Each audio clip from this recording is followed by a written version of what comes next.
Do you know who you really are? Because I don't. And I want to talk about it today, because girl, I don't even know who the hell I am right now. I grew up in a very Catholic family in the Deep South. Our family reunions were held at a monastery. That's how Catholic we were. And growing up in this environment, I had to learn how to self-police my own behaviors from a very early age. I think the first time that I was misgendered was when I was like 6 at day camp, and these two little assholes went and tattled on me because a girl was going into the boys' bathroom. I'm not a super mask guy. I'm not a super effeminate guy. I'm somewhere sort of in the middle, but in the South, if you're not super mask, you were effeminate. And so I got picked on for being girly. I mean, my last name does rhyme with gay after all. So it was a lot of like, hey, are you gay today? And I didn't like sports growing up. Like, at least not the sports that they teach you in the South. American football, American baseball, those sports suck. And of course I'm not interested in them. Because they're sports designed for Americans. And then the masking. My brain developed in a different way than most of the people around me. I have ADHD. At the time, it was undiagnosed, but there was lots of jokes of like, oh, Grayson's got ADD, Grayson's got ADD, oh my God, he's so hyper, he can't sit still. Right, I had ADHD. Of course I couldn't sit still in a boring as fuck educational system that isn't designed for my brain. One of the things that my mother, unbeknownst to her how problematic this was, would classify her 3 children as the sporty one, not me. The pretty or popular one, also not me. Or the smart one, that would be me. I had to be the smart one. And even though my brain didn't work the way everybody else's did, and it caused me a lot of anxiety because like if I got a single B, I would get punished because I was the smart one. And if I wasn't the smart one, then who was I? Because I'm definitely not the pretty one or the popular one, and I'm definitely not the sporty one because I hate sports. So I had to be the smart one. And I failed at that. I failed so hard at being the smart one. It's not because the school was hard or that it wasn't within inside of my skills to be able to do school. School was just boring. And so I would just daydream and I'd miss things. And my specific form of ADHD is about attention to detail. And so, like, of course, I'm not going to double check my math because I don't have attention to detail and I just figure I did it right. And so I would get B's in math and I would get punished. I became so afraid of getting in trouble that I became a straight A student.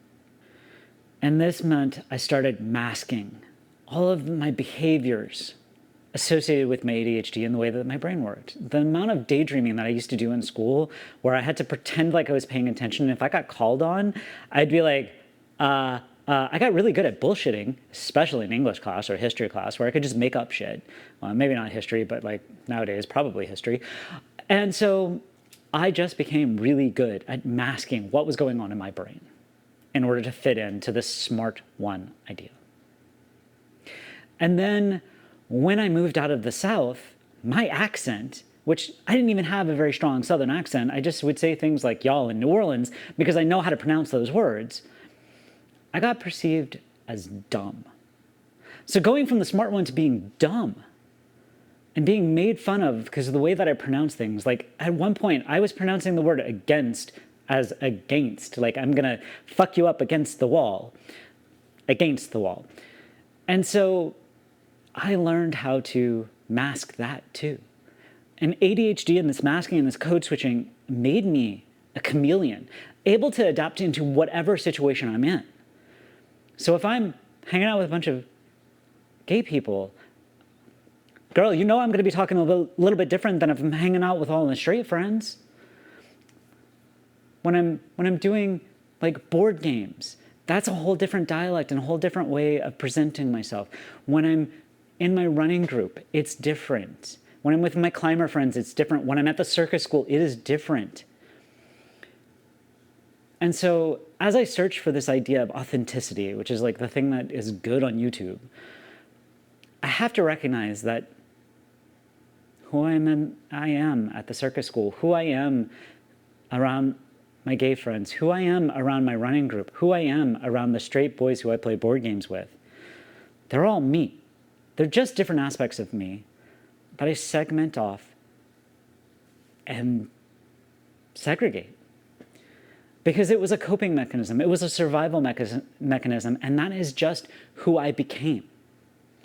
And so, if you don't like the fact that like some of my videos are going to be super queenie, especially when I'm talking about nutrition, because girl, you know you need to pay attention to nutrition. Versus when I'm just living my life and I'm just like me and a camera and just not actually putting on anything. No masking, no code switching, just my base level. If you can hang with that, subscribe, like be a part of this, because I want you there to see how random my life can be and how each thing that I do is really just a spotlight and exaggeration of somebody who I am. Because what is authenticity really but the sum total of all of your life experiences?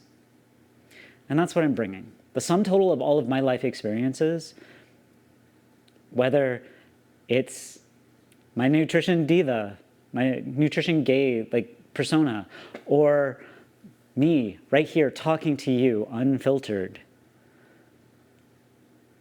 or putting on some dialect because, oh yeah, I'm going to be going to Scotland soon, and so I've got to practice. Not really, but I know what's going to happen. I'm going to come back from Scotland speaking ever so slightly differently. Because one of the things that happens when you're so used to code switching, so used to masking, is that it just happens. You pick up speech patterns. And that's what I've been doing my entire life. So authentically me, I am a chameleon. Hope you like it.